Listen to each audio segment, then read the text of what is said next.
অমলকান্তি আমার বন্ধু। স্কুলে আমরা একসঙ্গে পড়তাম। রোজ দেরি করে ক্লাসে আসতো, পড়া পারত না। শব্দরূপ জিজ্ঞেস করলে এমন অবাক হয়ে জানলার দিকে তাকিয়ে থাকতো যে দেখে ভারী কষ্ট হতো আমাদের। আমরা কেউ মাস্টার হতে চেয়েছিলাম, কেউ ডাক্তার, কেউ উকিল। অমলকান্তি সেসব কিছু হতে চায়নি। সে রোদ্দুর হতে চেয়েছিল।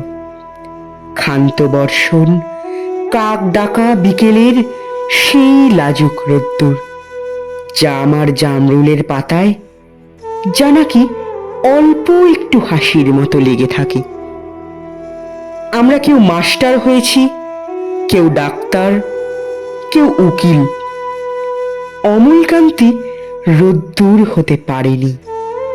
সে এখন অন্ধকার একটা ছাপাখানায় কাজ করে।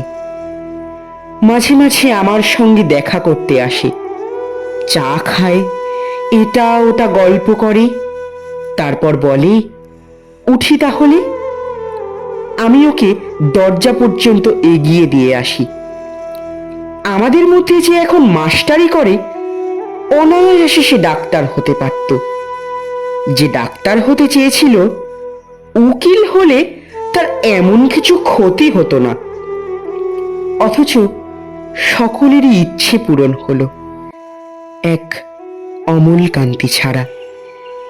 অমলকান্তি রোদ্দুর হতে পারেনি।